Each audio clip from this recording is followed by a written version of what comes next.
That's the point, is to help you. No, the only help I need is to actually practice. Oh my god, no, we're not. Why? No. Are they garbage? Are they garbage? So they're garbage. It's 9:30. Good morning. It's so great to have you. And if you don't have a handout, here's a copy of the handout. How many of you brought instruments to play?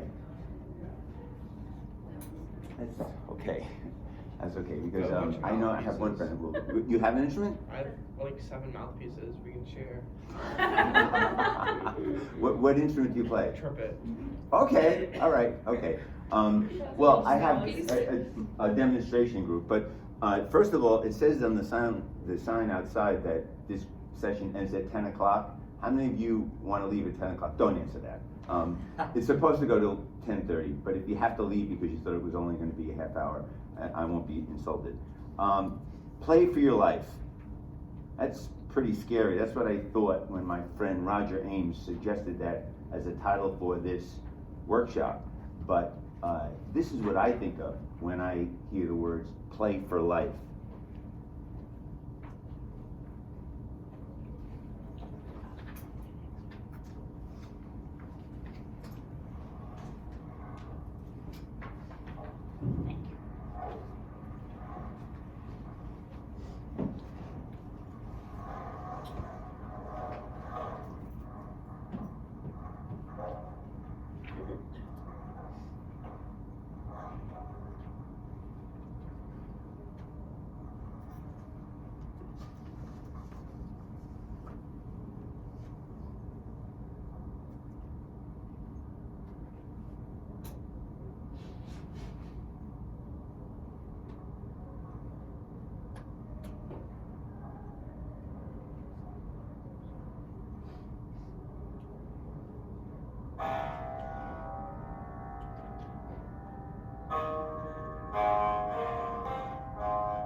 How many of you recognize that movie?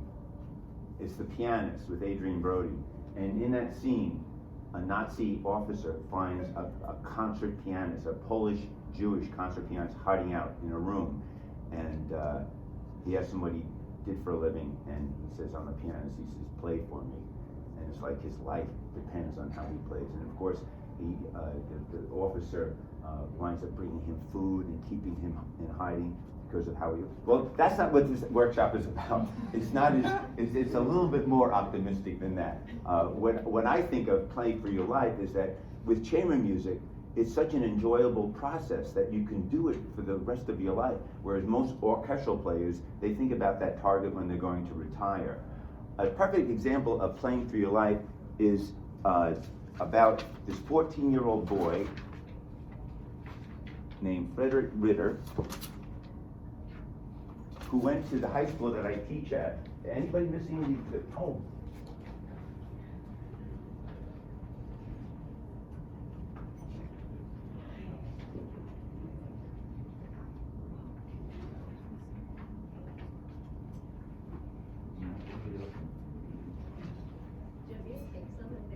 That's, I just gave Oh, up. okay.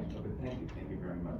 So Frederick Ritter was born in 1914, and at the age of 14, in 1928, he entered Great Neck North High School, where I teach. Actually, back then it was Great Neck High School, and that's him with the circle around him as a 14-year-old trumpet player. He started playing the trumpet in probably earlier, but he played for 4 years in our high school, and he graduated in 1932.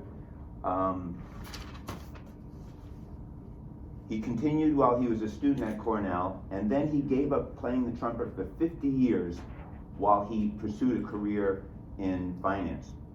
He lived in Rochester, and he picked up his trumpet at the age of 79 when he retired and started practicing it, taking lessons from a student at Eastman School of Music for the next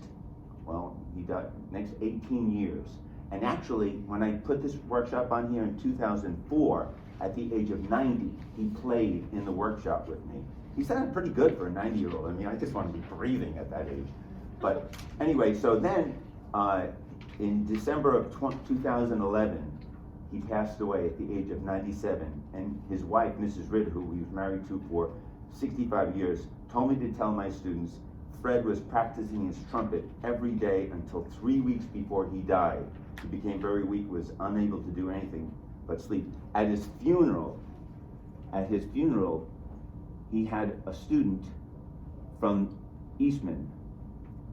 It might have been his teacher, because he kept taking lessons in his 90s. And here in a church, right here in Rochester, he had the student play the Hovannes Prayer of St. Gregory.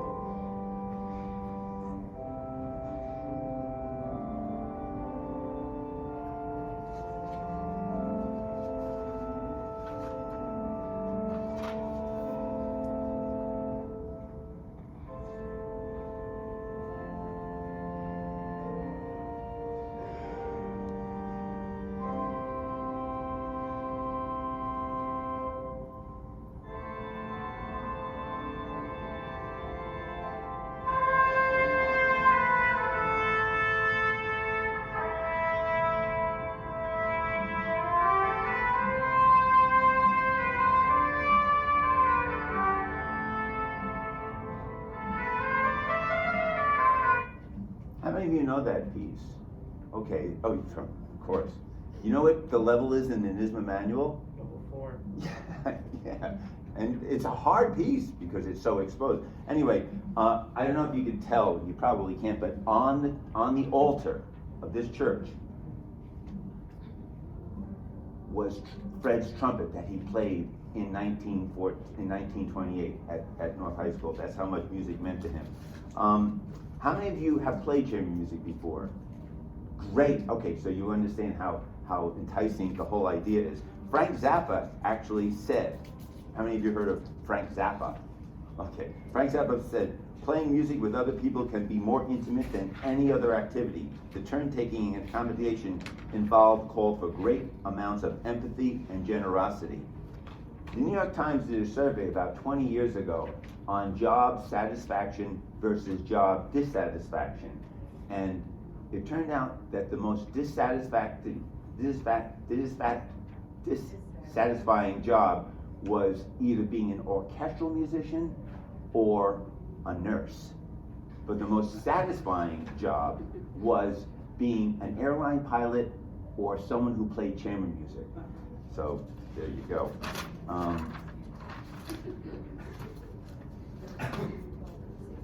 Turn page 2 of the handout, and if I ran out of the handout, oh, there's still a few over here. Anybody missing? Thank you. Here it talks about the outline of the session. Now, the point, and where it says getting started, the point of playing chamber music is to have one and a part. However, it's better to invite all the students that want to come to an extra session of playing music together. Everyone from the band, orchestra, and even chorus can participate. Most of the band players will have to transpose, and the violist will have the biggest challenge, but some of them might have already played the violin and you just read from the treble clef. Starting with a big group is just a temporary start towards becoming chamber musicians, when to rehearse. How many of you think that your principal or superintendent would let you schedule a chamber music class during the school day? That's what I thought.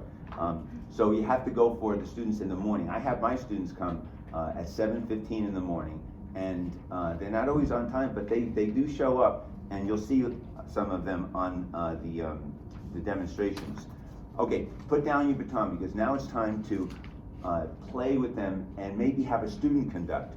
I start with Mozart Serenade number 12 for woodwinds, and a lot of the serenades for 2 oboes, 2 clarinets, 2 bassoons, and 2 French horns work very well for doubling the parts.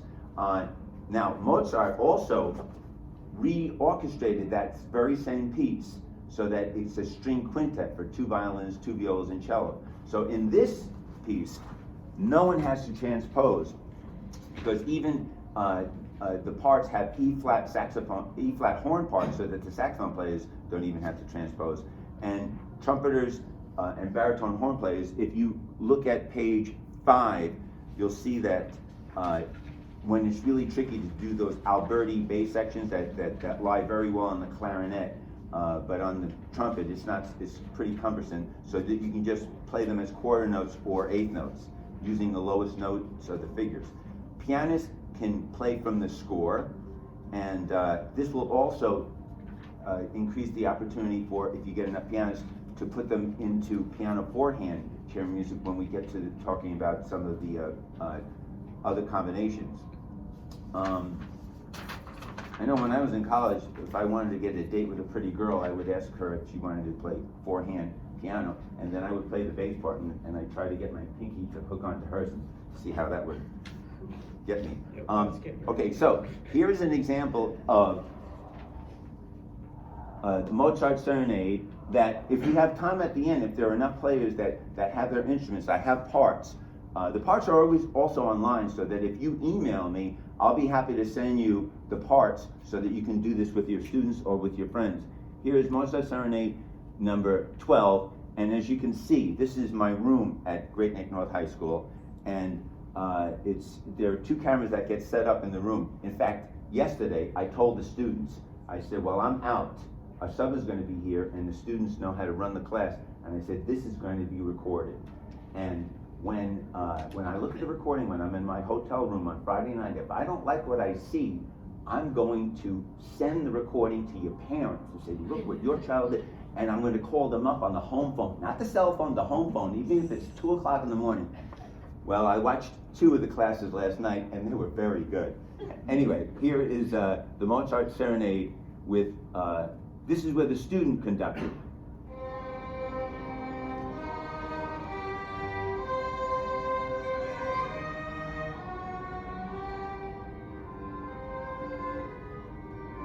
I'm playing second clarinet in there.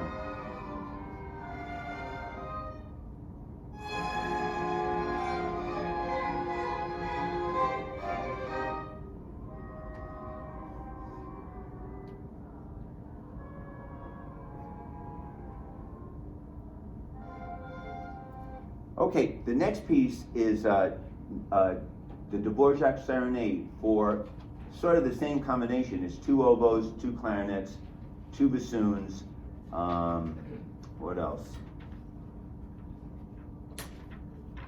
3 French horns, and one of them is in B flat. So actually, trumpet players can play that an octave lower or just play it up where it is. And then there's also a cello and a bass part for that. Here is Dvorak Serenade for winds.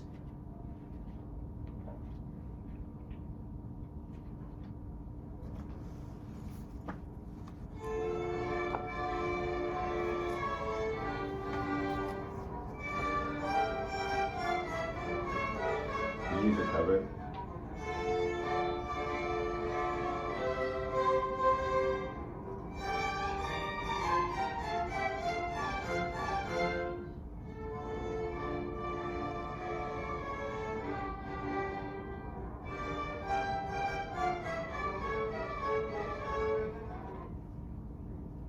Does anybody know where Dvorak lived when he composed the New World Symphony and the Cello Concerto? Close. New York Close. City, right? What? It was in New York City. New York City on East 17th Street, and his house was a landmark until they tore it down and built up another one. But there's still a plaque right outside that says Antonin Dvorak lived here and composed the New World Symphony. And then across the street from that is Stuyvesant Square Park, where there is a statue of Dvorak with a score in his hand. And the statue was sculpted by a student of Rodin. Anyway, when I used to teach at the Stuyvesant High School, it used to be on East 15th and 16th Street, and I couldn't believe that when we played Dvorak New World Symphony, it was actually within an earshot of where he composed it.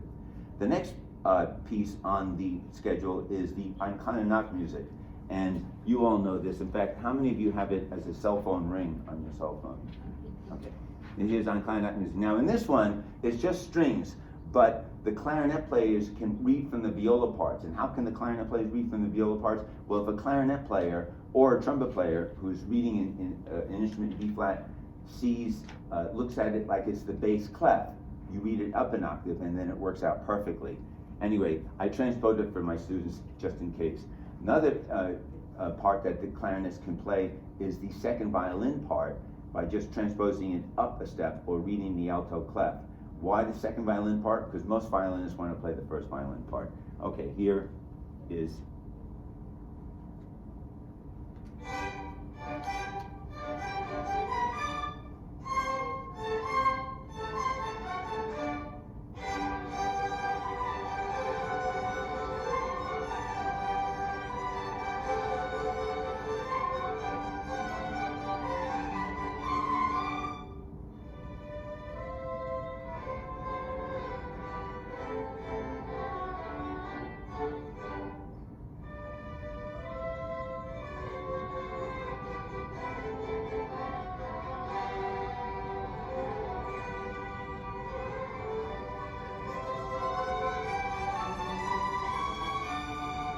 According to the British scholar David Barber, Mozart is just God's way of making the rest of us feel insignificant.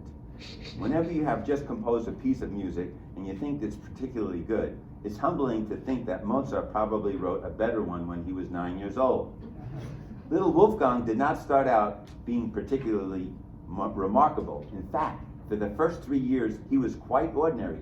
He wet his pants, he played with his food and slobbered on his shirt front, just the same as any other small child.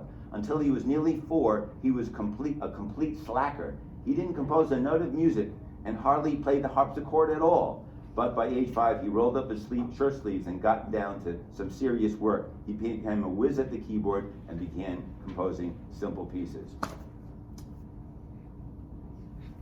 Gounod. This is a really good piece, the Petite Symphony, for that same combination of 2 oboes, 2 clarinets, 2 bassoons, but it's horn and B flat, so they'll have to transpose this, or just have the baritone horn player who does the treble clef play that, or even tenor saxophone or bass clarinet. Also, it has a real flute part, because for the first 3 pieces I have the poor flute players playing the oboe part or the violin part.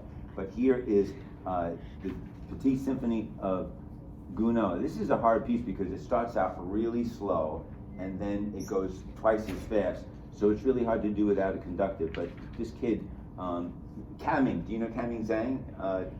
I think you taught Kaming Zhang at one point. Yeah.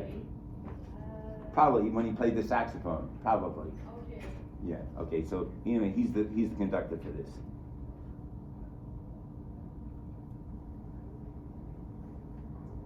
And I'm actually there playing second clarinet.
how many of you know that piece? Okay, it's a great piece. Gounod, how many of you know Gounod? Okay, Gounod, probably his most famous piece was that he wrote an Ave Maria based on Bach's prelude from the well-tempered clavier. Now the next piece on the program is Hovhannes. Alan Hovhannes composes Divertimento for 3 clarinets and bass clarinet, and he also wrote it for woodwind quartet, oboe, clarinet, bassoon, and French horn. But this gives your students a chance to be exposed to a remarkable 20th century composer with a unique style which combines influence of Eastern tonalities and a Baroque texture with post-romantic harmonies. Now this actually, when we recorded last week, or this week actually, we did all the recording, it didn't come out right, so this is a recording from 4 years ago. And that's me conducting.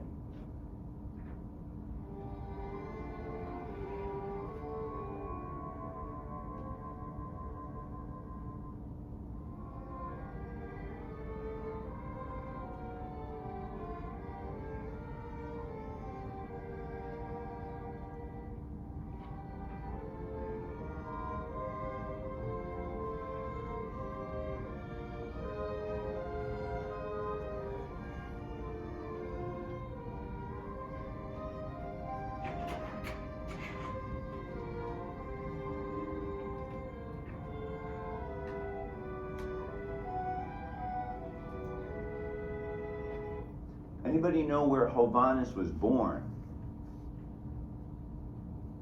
He was born in Boston, but his parents were from Armenia. And when he was a young composer, he had already composed hundreds of pieces, and he went to Finland to study with Sibelius. And when Sibelius looked at some of his music, he said, you know what, this sounds too much like my music. You have to find your own voice. So he went to India, just like the Beatles did like 20 years later, and he became infatuated with Eastern philosophy, and he came back with a new style of composing that is very unique to him. He also lived a very bohemian lifestyle in New York's Greenwich Village during the 50s and 60s, and it wasn't until the 70s when he became really popular and one of the more popular living composers. Beethoven's octet is another traditional woodwind octet: 2 oboes, 2 clarinets, 2 bassoons, and 2 French horns. Here is the Beethoven octet, and I actually learned this piece when I was at a Moïse seminar. Are there any flute players here? Okay, you've probably heard of Louis Moïse. Have you heard of Marcel Moïse? Yes. Okay, maybe your teacher went to one of his workshops? Yeah. Okay, in Brattleboro, Vermont, Marcel Moïse had workshops every summer, and he would hold it in his grandson Michel, who was an artist, in his loft, and musicians from all around the country would go there to participate. If you look at page 25, I added that last week to this printout so that you'll learn a little bit about Marcel Moïse. His son Louis Moïse was in his mind the greatest flute player ever. In fact, Moïse, I'm pretty sure, was friends with Chaminade, and Chaminade wrote the concertino for him. So Louis, his son, married Blanche Honegger, who was Arthur Honegger's daughter. And then when he had an affair and left her, Marcel took in Blanche as his own daughter and said, Louis Moïse is now not the greatest flute player that ever lived. So anyway, here is Beethoven's octet, and like I said, I learned playing this in the Moïse seminar.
The next piece on the program is the London Trios of Haydn.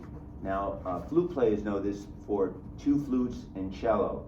Of course, it could be done for 2 flutes and bassoon, but Louis Moyes actually published a version that could be played for, let's see, oboe, clarinet, viola, which is really good because then the viola plays the bass part and the violist doesn't have to transpose. So this is an example of that addition, that arrangement by Louis Moyes.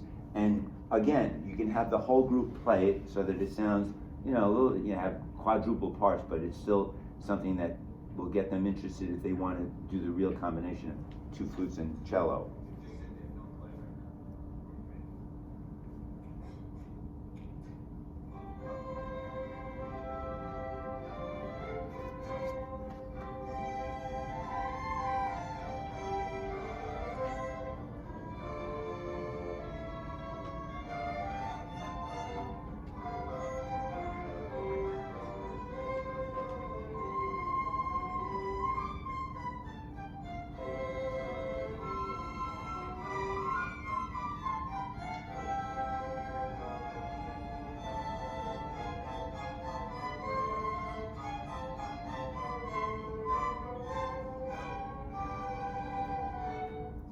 Okay, you saw that 2 students walked in the middle of that because they were late to class, but that's okay.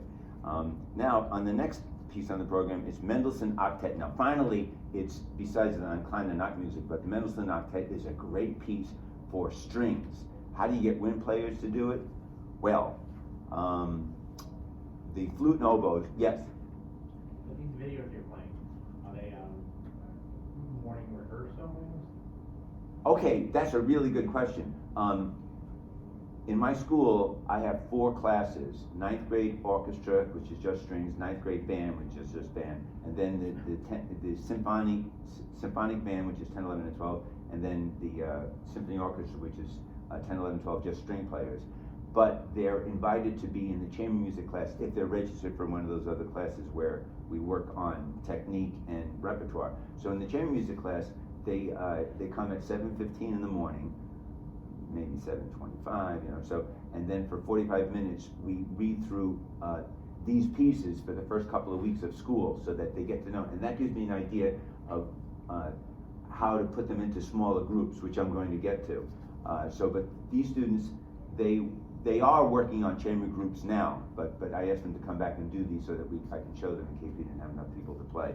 But I see them later in the day, so that in the morning, as soon as they get there, we just play. There's no announcements or anything, we just play. Let's do Mozart 12 or the Gounod, whatever. And then, so that's when that group meets. Now, for the flutes and oboes, of course, they can read one of the 4 violin parts. Luckily, the violist has a real part to play from.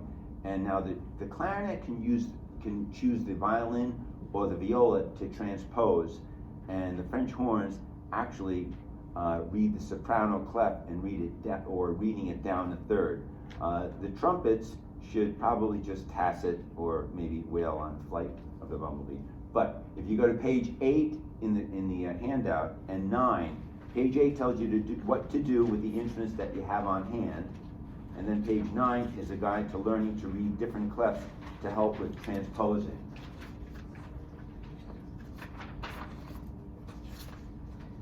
So here's the Mendelssohn, and the clarinet players, and on this one, I didn't even play with them. I just wanted to have them play together. It's really a hard one.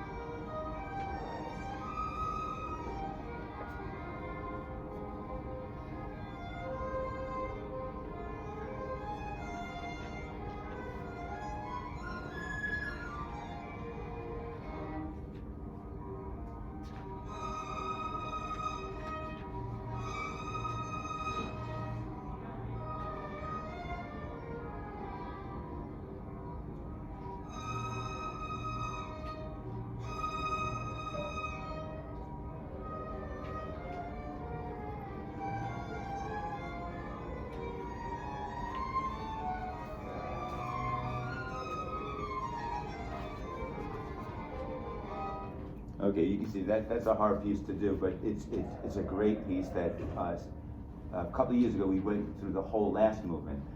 So that's the Mendelssohn Octet. Now the next one is actually my second favorite piece in the world, is Stravinsky Octet.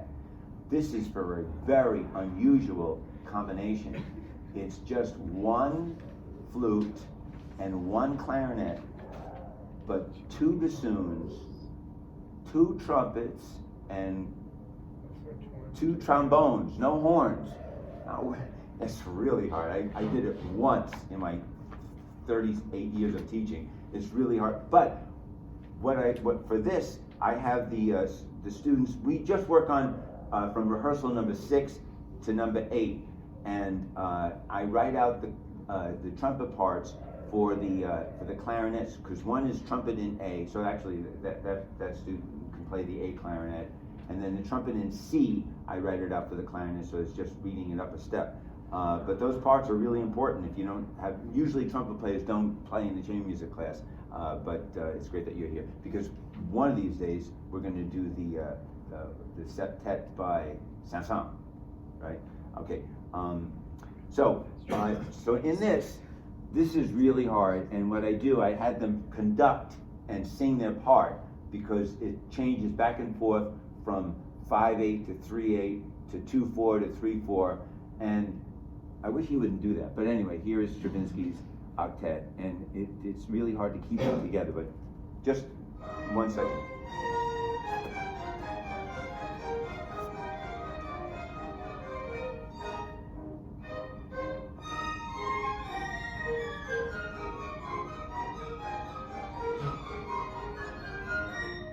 I make sure that they stop together. That took a long time to figure out. But anyway, now it's after 10 o'clock and you're still here. That's really great.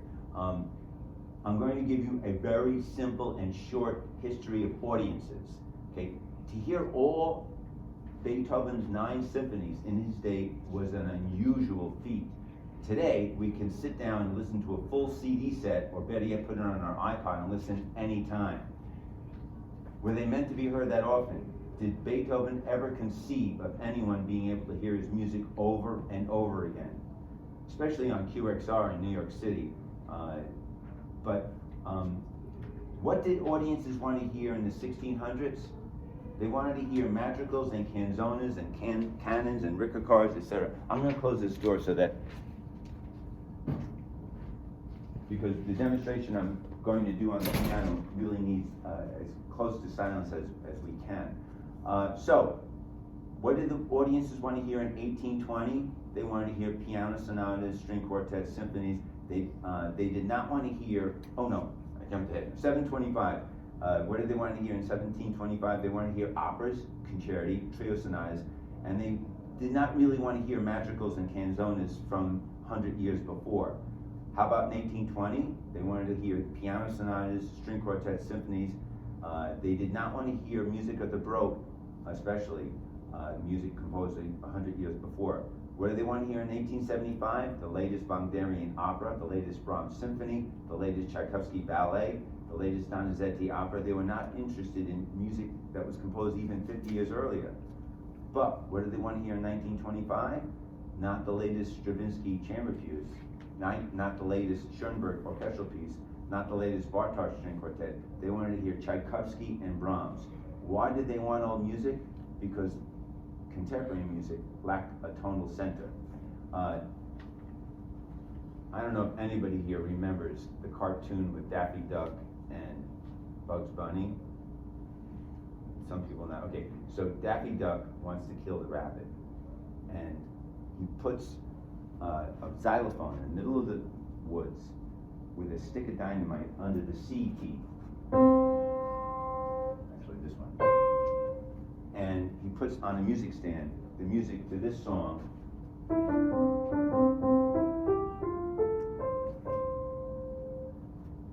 So that when the rabbit hits that C, he's going to blow himself up. So, Daffy Duck sees the rabbit walking through the forest, so he hides behind some bushes. And then when the rabbit comes up to the xylophone and sees the music, of course he can read music, he takes mouse out of his back pocket and he begins to play.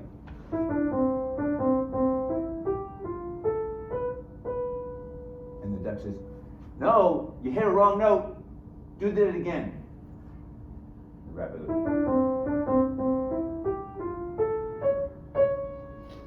The duck says, no, you're hitting a wrong note again. Try it again.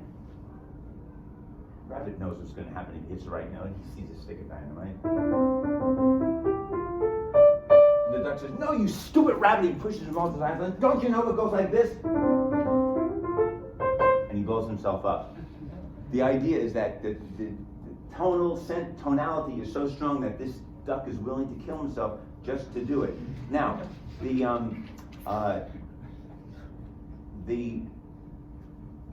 reason why the major chord is so consonant and the minor chord is so dissonant is because it's based on physics. Now, I'm going to open up the top of this so that you can hear this. When I press this note, how many notes do you hear? Most people would say one, but there's really like 5 or 6 that you can hear in the overtone series, and brass players understand this really well as string players. So, let's say that string is being vibrated, it's like this long. If you take, it's vibrating from there to there, and that's why you hear such a low resonant pitch. But it's also vibrating in halves, in 2 halves. So that if you took half that string, it would emit that sound an octave higher. So what I'm going to do is to show you that that low C is actually has the upper C in its sound. So that I'm depressing the C key above so that the string is free to vibrate, and when I hit the lower one, you'll hear it after I hit it staccato. Can you hear that? I'll do it one more time. Okay, so we're really hearing that note in here. Now, if you took that string and realized that it's also vibrating in thirds, if you take 1/3 of that string, it'll emit this sound, which is a 12th above. That's why clarinets, which are based on the 12th, that's why when you play the low C on the clarinet, which is really this note, when you press the register key, it's an octave and a half up. So, you can hear this pitch when I hit the low C because I'm depressing the G key so that the string is free to vibrate and the damper's not on. Can you hear that? Okay, I'll try it one more time. You know what? I'll get the string excited. Nice and loud. Okay, so now it will be more empathetic. All right. Now, if you take 1/4 of that string, because it's also vibrating in 4 parts, it'll be 2 octaves higher. So listen to this. Wait, I hear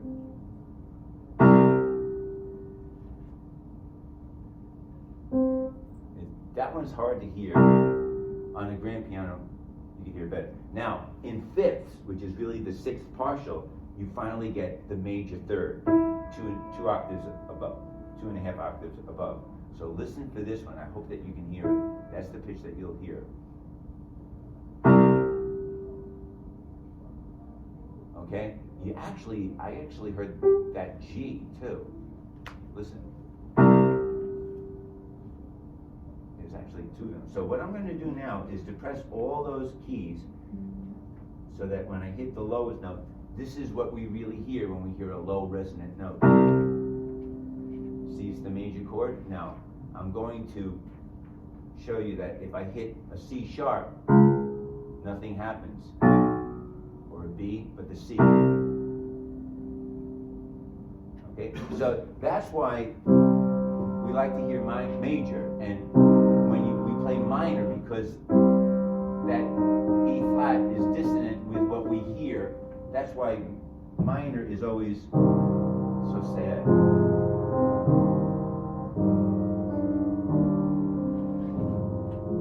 In fact, the old movies, you know, the villain was always minor.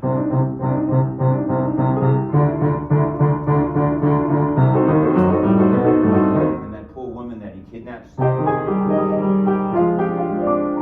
he ties her to the railroad tracks.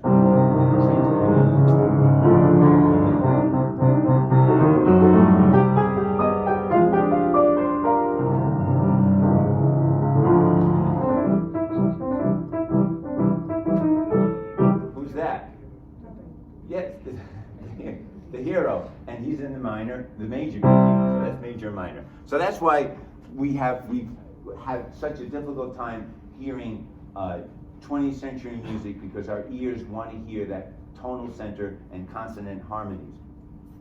Okay, so the last piece that I have my students work on before we break into groups is the Beethoven septet.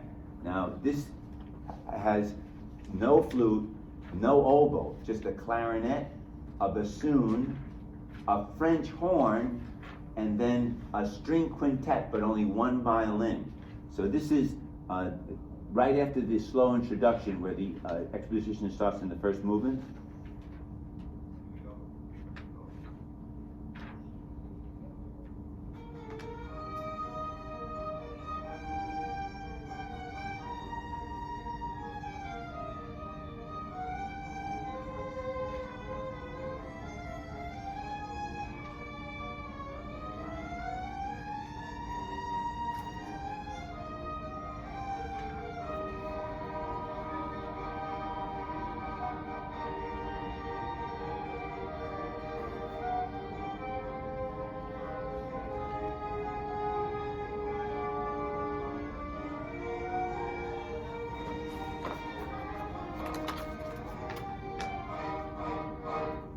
Okay, so those are the 10 pieces that I start out with, and then once I get to know what levels they're on, and to see if the students get along okay, then I put them into groups. This is the Beethoven septet. Now, then once I get them into groups, I find music, but instead of finding really difficult, challenging music, there are some simple things that you might want to try. This is beautiful music for 2 strings. Any string players probably know it from when you were younger. Maybe use it with your students, but it's duets for any combination of instruments. It's by Samuel Applebaum, and it's the same parts for either 2 violins or 2 violas or 2 cellos or 2 string basses. So that, yes. You talk a lot about playing clarinet with your students. If anybody's a clarinet player in here, it's useful to get a C clarinet. C clarinet. What did you say that? It's useful to get a C clarinet. You're supposed to?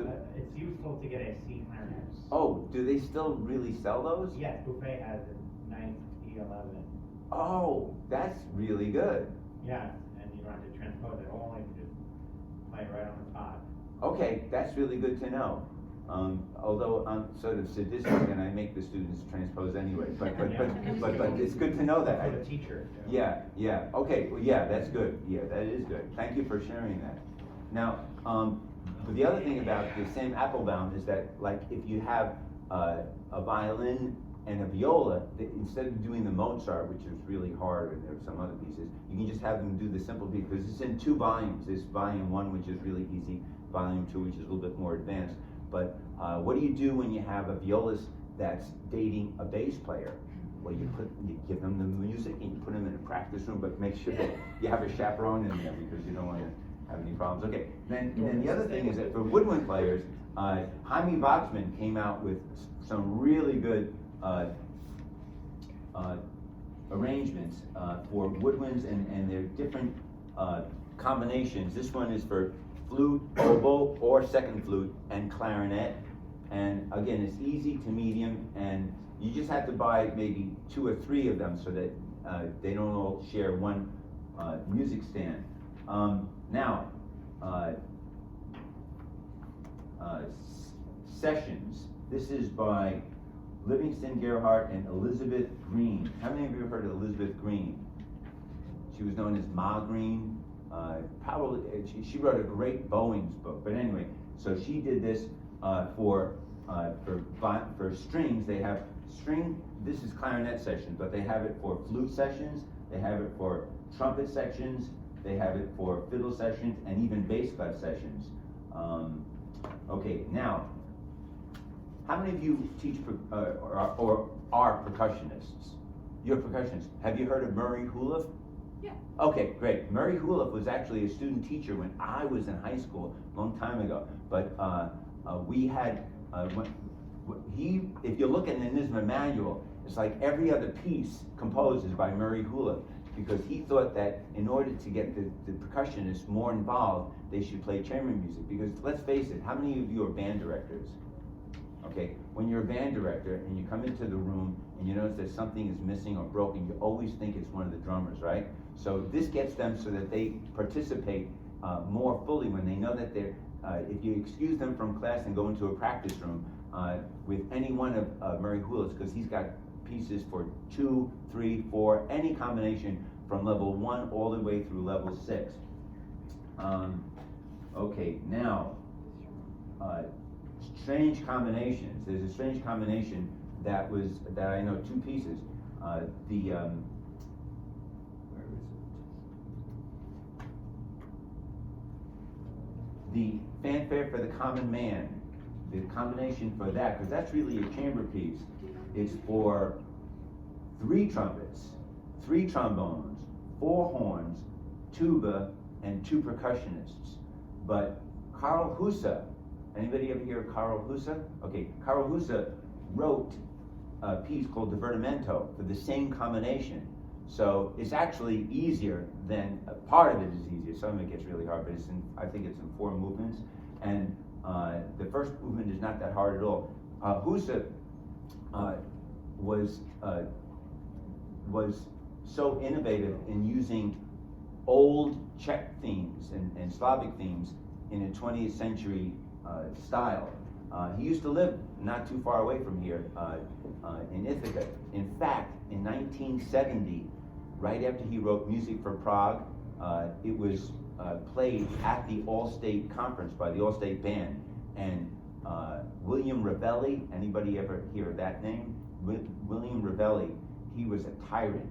And one of my friends played in that All-State Band. And he would, every day, he'd go through all the clarinets one at a time, having him play that part, and then switching. Your concept, now your last chair. You know, like just, you got away with it. Husa is a very, it's a very sentimental and emotional story that I'm going to quickly tell you. I wonder if we have time. Husa was born in 1921 in Prague, Czechoslovakia. He went to the Prague Conservatory and he was actually a viola major and then started composing. So he moved to Paris to study with Nadia Boulanger, and while he was there in the 1950s, Czechoslovakia became a communist state, and Husa decided that he could never return to Czechoslovakia because he wanted to be free. So he moved to this country, and Cornell invited him and his wife, who we met in Paris, to be the conducting and composition teacher at Cornell University. So while he was there in 1968, the Soviets invaded Czechoslovakia, and Husa was devastated. So he composed his Music for Prague, which I said was premiered not here, but back in 1970. The All-State Conference was in the Concord Hotel. So he composed that piece, and the new Czech government decided to never allow anyone to listen to the music of Husa. Now Husa was heartbroken because now his music could never be heard in his homeland. But in 1989, when Ronald Reagan helped bring down the Iron Curtain and all the Eastern countries that were communist countries became democracies, Czechoslovakia became a democracy and elected Václav Havel, who was a poet, to be its president.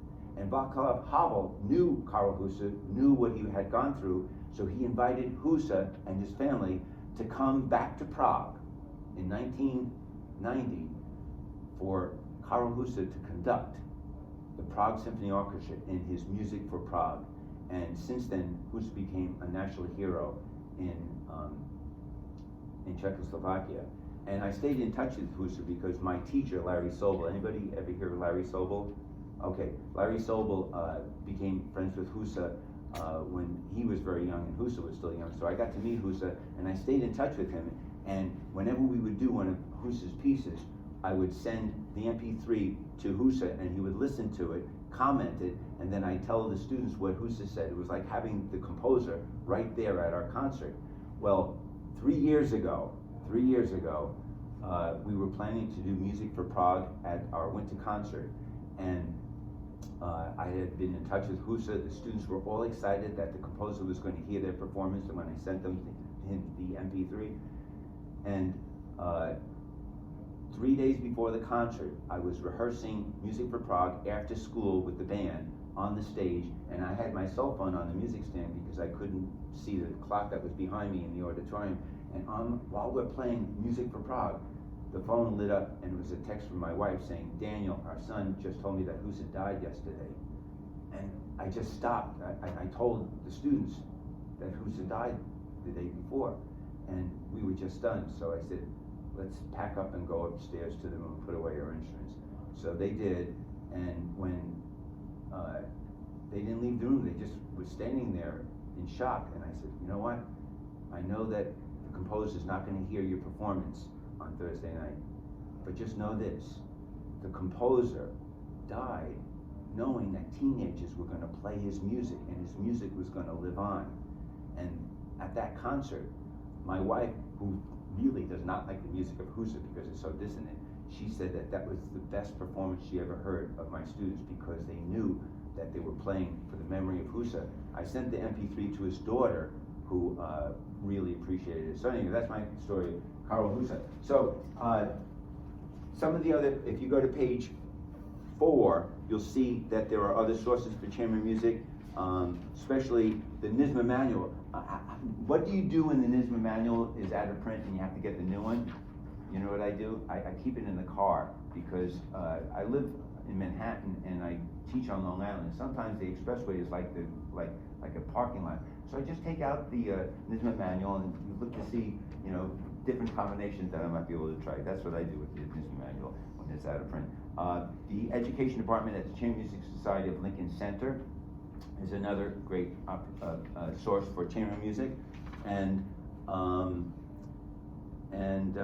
that's about it. So, do you have any questions? Well, I wish that I could end and send you off with a positive note, but would you take 2 negatives?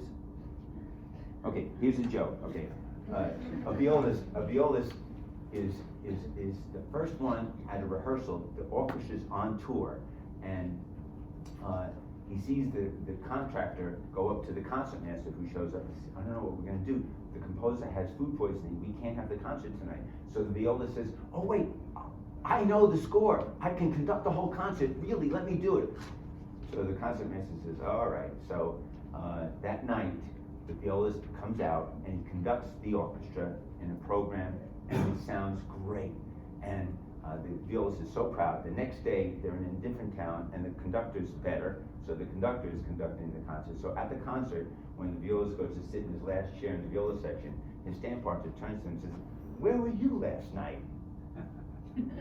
Because the musicians never look at the conductor, right?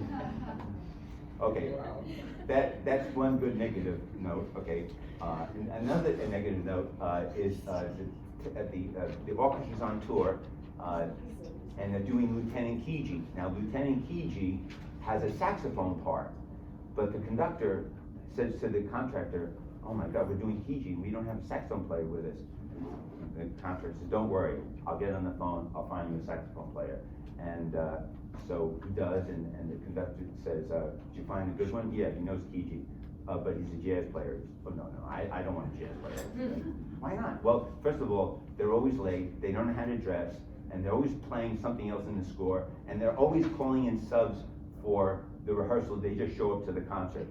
Well, he says, "Well, this is the only saxophone player in Nebraska." So then he knows Kiji. So at the first rehearsal, he shows up 15 minutes before anybody else. He's wearing a tuxedo, and he's warming up with long tones and scales.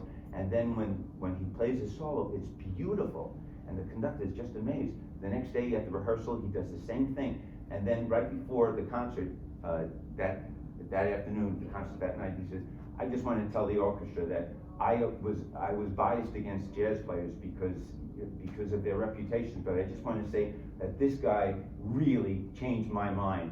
And everybody applauds and says, "Speak, speak." So he stands up and says, "I'm so glad I made a good impression because I can't make the gig tonight, but I'm sending a sub." So have a great time at the conference, and thank you again for being, yes? I have a question. So you talked about, a very little bit about your process, starting them, reading together, and then splitting them up into groups. when they're in those groups or like at the start of rehearsals, what kind of conversations would you have with them about how they're supposed to rehearse it, or the differences between the chamber ensemble versus That's large ensemble? that's a very good question. See, what I do at that point, because I usually have a class of like 32 students, so I have like 7 different groups in 7 rooms around the building. So I spend like 10 minutes with each group so that at the end of 2 weeks I have worked with all of them. It's not like spending a whole 45 minutes with each group, but that's a good question, yeah. I wish that's why it would be great to have more than one teacher doing this, but very good question. Any other questions? Okay, enjoy the rest of the time, and you know how to get in touch with me, because my email is on there. Yes. What's your email? Oh, it should be right on the cover.